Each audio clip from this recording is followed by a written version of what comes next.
Good evening, everyone. Good evening, ma'am. Good evening, ma'am. Good Good evening, evening, ma'am. good evening, everyone. Good evening, ma'am. Good evening. I hope everybody has had a very nice weekend. Yes, ma'am. Yeah, ma'am. What Yeah, about ma'am. you? Great, great, great. I had a blast. All right, quickly, everybody switch on your cameras. And who's going to present today? If you can raise your hands, please. Avinash, Aniket, just two? Not a good idea. We had a Saturday and a Sunday, and we had the budget. I thought people would talk volumes about budget today and enlighten me. No? The topic of discussion is going to be the same. Budget 2026, 27. Okay, without wasting time, let's Avinash and Aniket and Kaustubh present. And later on, we'll pick up. The topic of discussion is going to be what are your takeaways from the budget? Okay? All right. Avinash, you can go ahead, present. Ma'am, am I audible? Yes. Okay.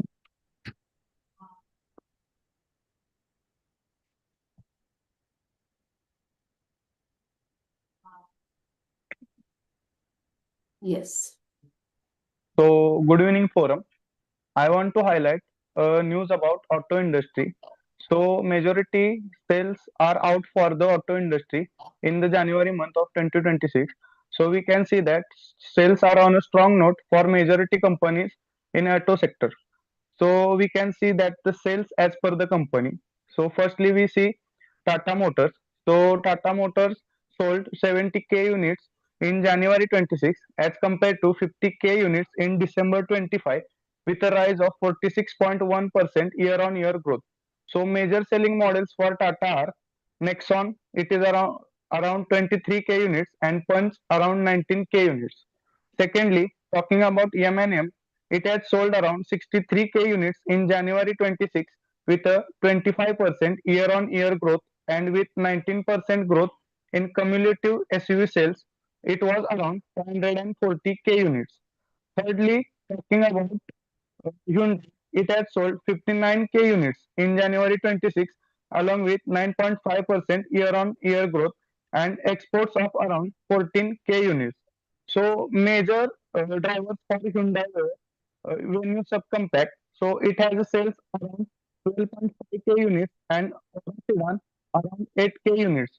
So we are now seeing the two major reasons for why these sales are going on increasing. So two basic reasons are, first is structural shift towards SUV segments. So we can see that SUV is SUV has gained 46% year on year growth in the automobile sector compared to hatchbacks 28% and sedans 18% year on year. And second reason is about bookings from Diwali and year-end offers. Delivered in January confirms the rise in sales. So, as a conclusion, I want to say that as sales are increasing due to various factors, but future sustainability of these sales will depend upon the rural demand, which is around 32%, and fuel prices and interest rate hikes. Thank you. Okay. Dear, you'll have to take care of your Wi-Fi. We're literally struggling to hear you, Avinash. Okay, ma'am. Okay, ma'am. Okay. Otherwise, the presentation is really good. This time you used Okay. sequencing, no filler Yes. words. There was no hesitation. You just, smoothly sailed through, which was a very good Yes, thing. ma'am. Yes, ma'am. Any questions? At least two? Hi, Abhinav. A great presentation and a great delivery of numbers. But if you see on the exports end, like there is a majority, like a major fall in the numbers and on the CAGR percent. So what can be the potential reasons for this fall? So majority exports are falling, but I can see that. Uh, so I'm not able to answer this question because I don't have such numbers because I went through the BSC website and check about all the companies which we are tracking, but I did not get such some numbers. Means some companies are not yet delivered their results, So I'm waiting for the companies to deliver their segment-wise results as domestic exports and so thank you. Anyone wants to answer that question? Anyone who has data? I'll go on. Hmm.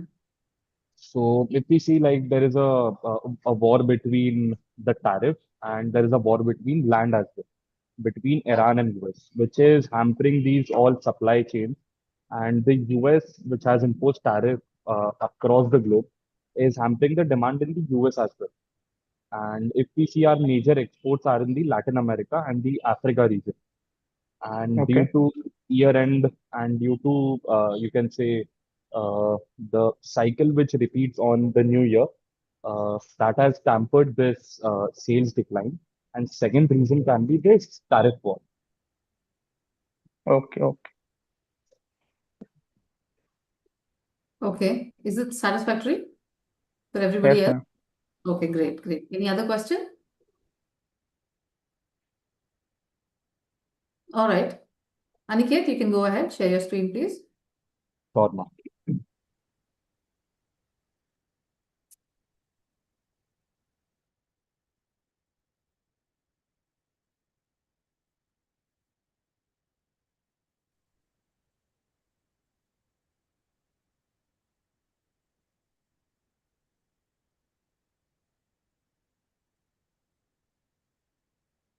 Ma'am, is it visible?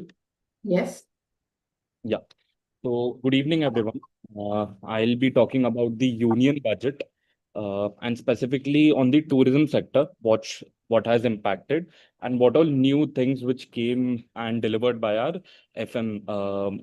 She is Nirmala Sitharaman. So, if we see on a broader level, like the budget was more into the data centers and the defense push, then taxes slashing, and on the STT hike. But if we see the tourism or the infrastructure push which is happening is promoting a lot of tourism in our country. And if we see the historical trends, the footfall has increased, the Kager percent is growing on a double digit, and the occupancies are increasing on a monthly basis. So what has like imposed in this budget for our tourism sector? First is on the cultural and the heritage side. Like the government is increasing the heritage tourism, and they would be developing 15 archaeological sites across the country and across the states. And if we see specific, the Buddhist circuit will be covered along with the seven sisters on the northeastern states, including Arunachal, Sikkim, Assam, Manipur, and Tripura. And on the archaeological sites, the sites would be specific in Sarnath, Lothal, and Hastinapur. So our takeaway as an investor would be from here, like IHCL runs majority of their hotels, and they are present with around 15 hotels and 1,400 rooms in these northeastern bracket. And they are also planning a six hotel and roughly 700 rooms, which will cover a majority of their portfolio and can be a candidate to look out. And if we see the recent trends which are there in this Gen Z generations and which are there, which is on a spike, is the adventure tourism which is rising.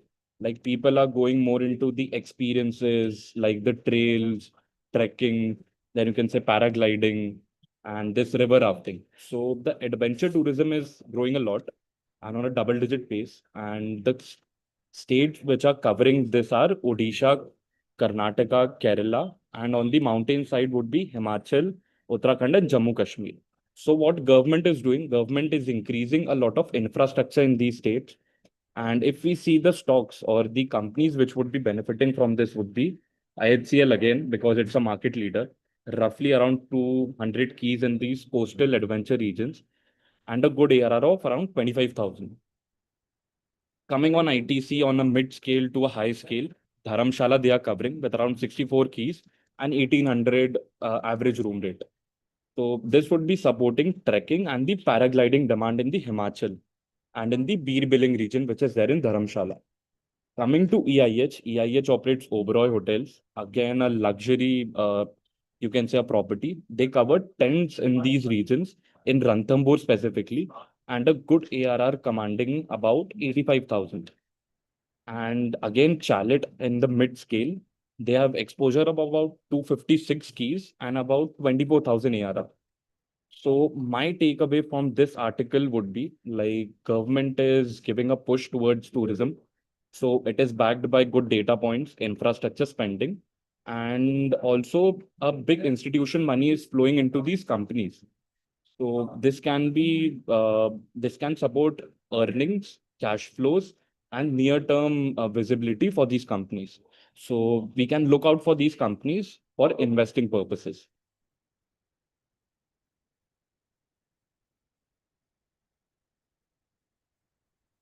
You're on mute, I guess. Yeah, my bad. I said it's a very nice explained report because a commoner like me understood each and everything crystal clear. Wonderful, Aniket. Wonderful. No filler words, nothing doing. Yes, from top to bottom, everything was nicely. Points were connected. Wonderful. Any questions?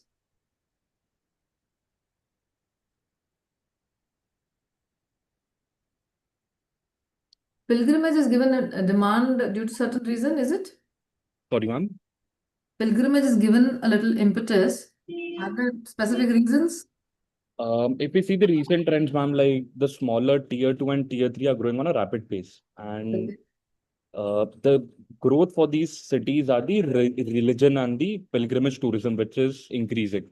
So, like multiple people are going into the regional sites like Mathura Vrindavan, or you can In say then Govardhan. which which age group is this? Do you have the stats? If we see like the bracket falls between 25 to 40. Okay. Like a lot of Gen Zs and the new generation is following this religion and they're traveling to these sites because mainly because of social media and then increasing heritage. Other countries, the trend is different. Usually in But other countries, if you see China, 90% of people are atheist. They don't believe in God. They believe in doing stuff. But in and other that's why they countries, are the major exporters. God. Mm, Very, very hard to believe data that 20 to 40 people is the age group where people are going for pilgrimage and cultural and heritage tourism. Wonderful. Okay. No Yeah, question. Aniket, I have a question for you. Indra has one. Look Uh, at it.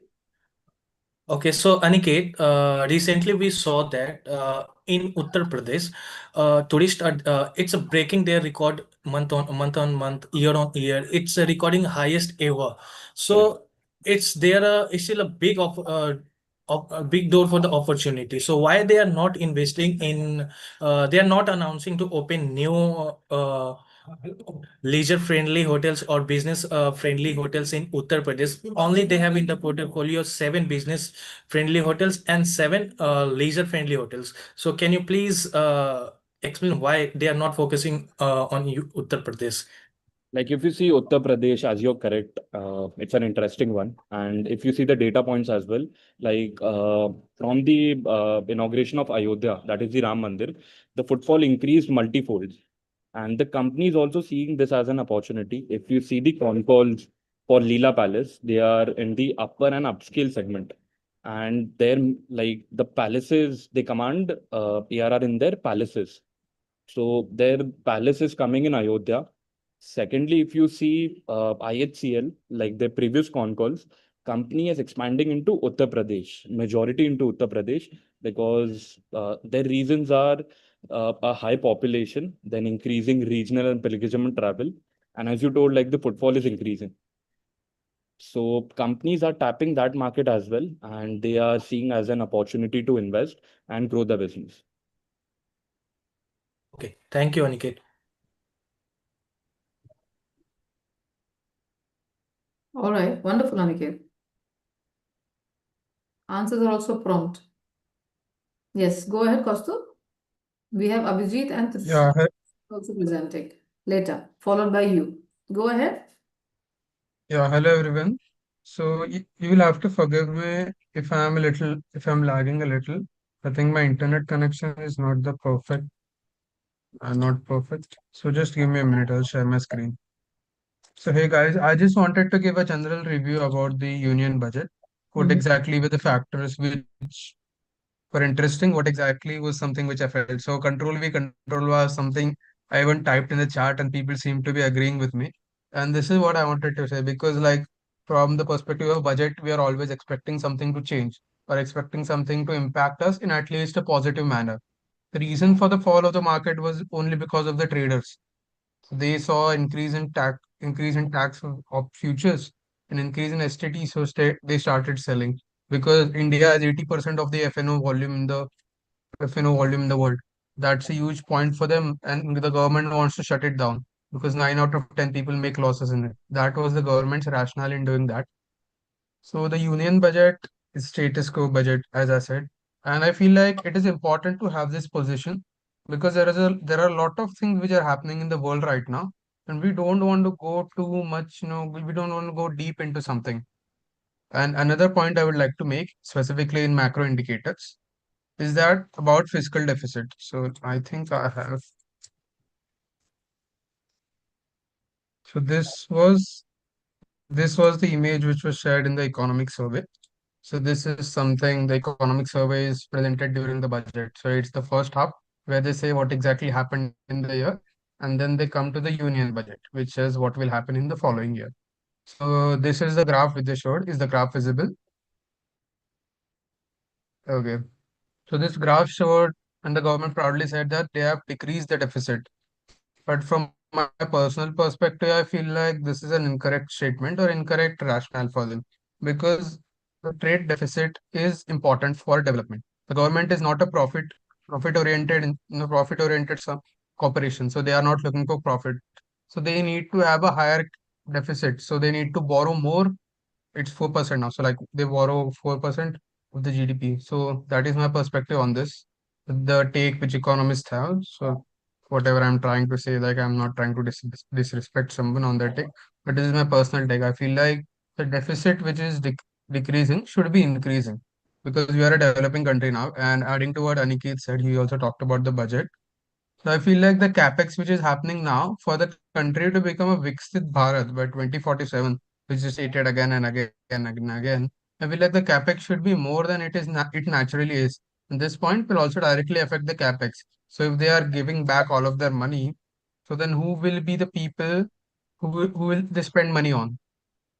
There was another interesting thing I found about the income. So where exactly the money comes from and where exactly the money goes to. So 20% of expenses of the government are, sorry if this is not visible. So 20% here, 20% go to taxes, 20% in interest payments. So majority of revenue, even greater than corporate tax, comes from income tax. I'm so sorry, I don't think the image is quite visible. But 21% of the rupee comes from for 1 rupee. 21% of it comes from income tax from the people. 18% comes from corporate tax. And the expenses interest payments are 20%. And I feel like this is a good thing because government is a welfare entity, so they need to have great amount of expenses. So this is something which I said 21%, 20% interest payments of expenditure and of receipts. And I feel like India should have a goal going forward. Like we look at China, they are a manufacturing economy. They have a clear path going forward. We look at USA, they are a consumption economy. So if we want to become a developed economy by 2047, we need to have a goal in mind. We need to have a sector in mind, and then we have to push forward that sector completely. We can't just say 100 crore isko denge, 100 crore isko denge, and we can't give money to every sector and say that okay, you will develop, you will develop, you will develop. This is my perspective. And again, I'm trying to say I'm not trying to, say something to the economists because this is a very sensitive subject. I'm sure all of the people who have worked are very honorable people. They have been working on this for years and years and have come to these decisions. And these are some things which I found very interesting. The point about data center holiday. Like I found like this could be used as a loophole by the top echelons. Which could just set up a foreign country, foreign company in India, and they don't need to have pay tax for data centers. And it is interesting that they are, investing in all of this. The smart cities talk has come up again, but it was mentioned in 2014 also about 100 smart cities. So they have just remarketed it completely again. but I don't think that the effect was quite good, so they were not able to follow through. Champion MSMEs is a program launched, and the corporate bond market is something which is relating to us. So the government has seen that a lot of people are now interested in the bond market. So people I say about the retail investors. So they are trying to do something and they are trying to, increase the market making framework. So like they are trying to make sure that there is some intermediary to make sure that buyer and the seller is together. Because there is a not a lot of transparency in the bond market, and it was usually just for the rich people. So this is something which I talked about previously while starting about the STT, because I felt like I need to highlight it because this gave the greatest reaction to what we saw. So that will be all from my side. I would just like to add one point about sovereign gold bonds because I talked about gold a few times before, but they just added a new law that you have to pay tax on sovereign gold bond if you have bought it from a retailer, if you have bought it from a third party or it is in your demat account. So I feel like the government has understood that the gold prices have increased so much and the bond so that people cut tax so they can at least have something. But this was very disappointing because on the RBI website it was clearly mentioned that this is not a taxable product. So yeah, thank you so much. This is from my side. If you have any questions, feel free to ask me. I will do my best to answer them.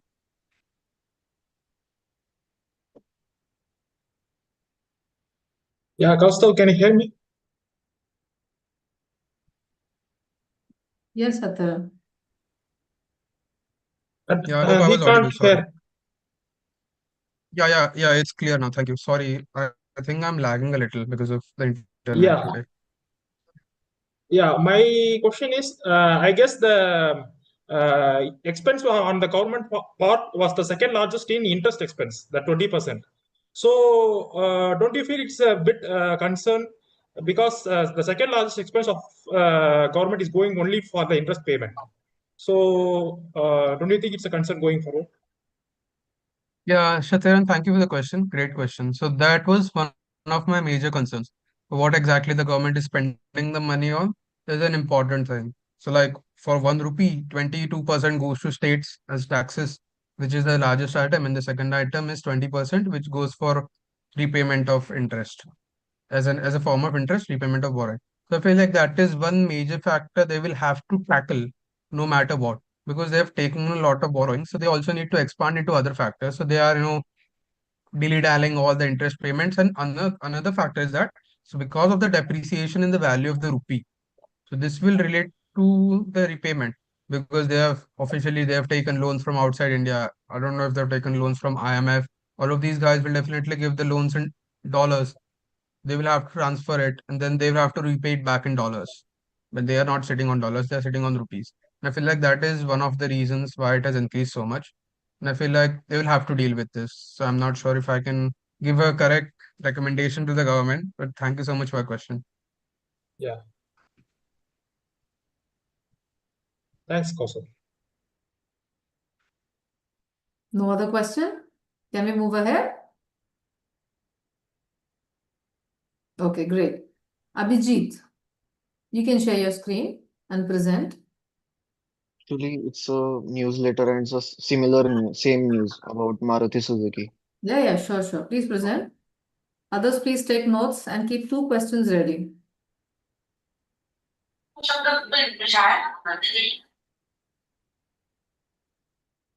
Your screen is हाँ mummy मैं जब से तुम्हारे पास से वो woollen वाला लेके गया था ना तब से वही बिछा के रखा हुआ था और दूसरा मैंने बिछाया नहीं था Saurav, you have to keep quiet.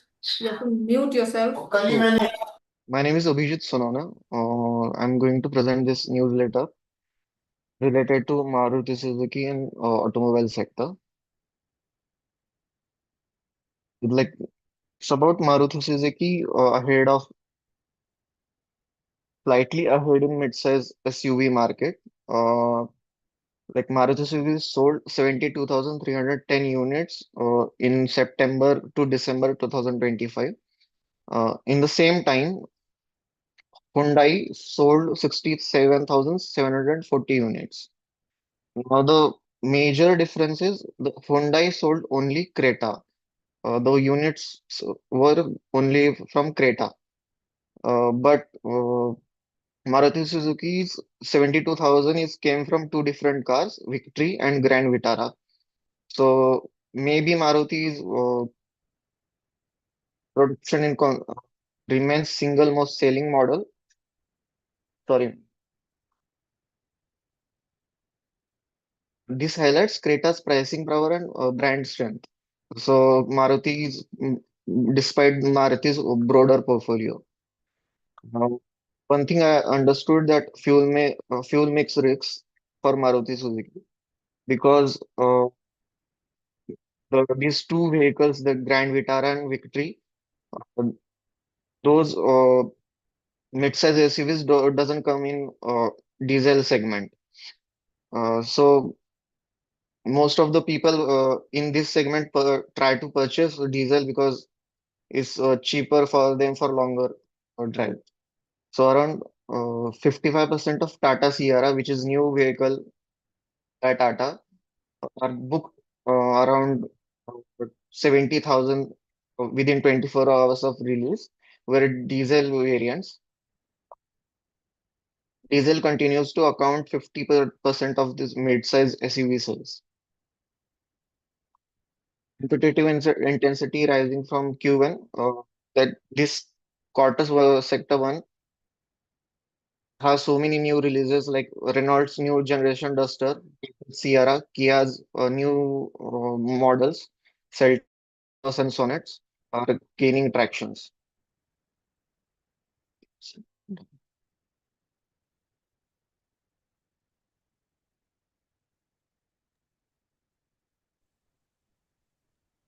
All right, it was a nice try, Abhijit, but despite of your good English, there was a lot of hesitation. You were not prepared. Your cursor was on the words you were reading. This is not the way you will do it next time. You have to story tell it.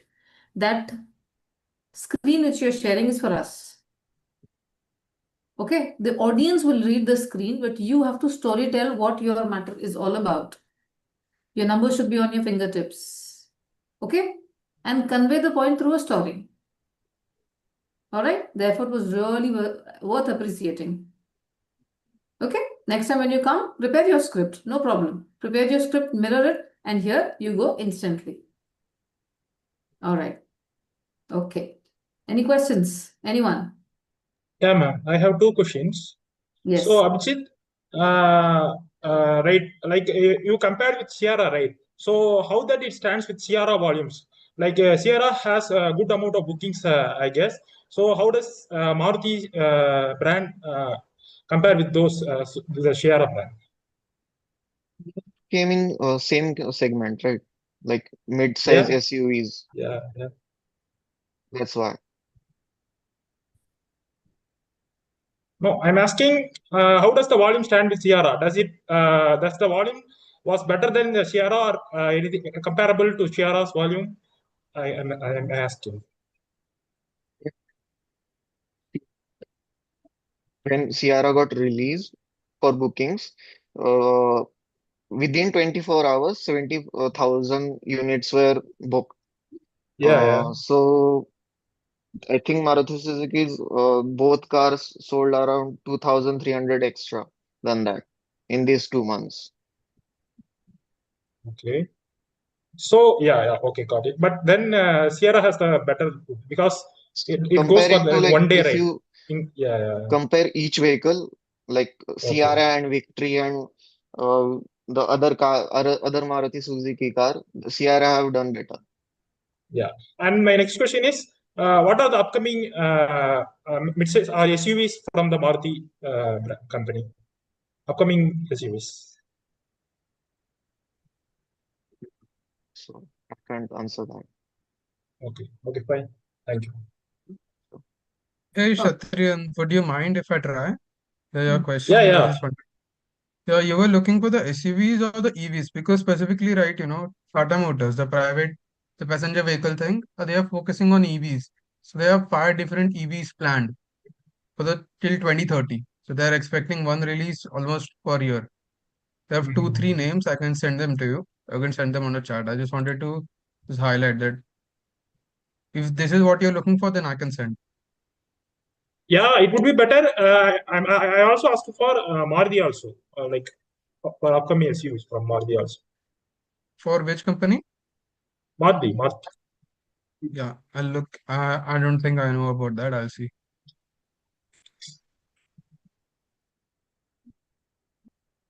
All right. Okay, Trishil, go ahead. Yeah, ma'am.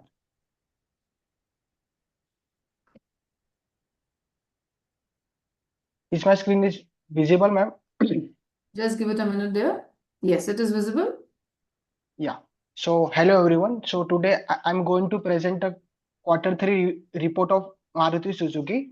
So the Q3 FY26 was quite good for the Maruti Suzuki as revenue increased by 28.7%, which is led by strong demand and recovery in the small car segment. So the EBITDA increased by 9.8% year on year.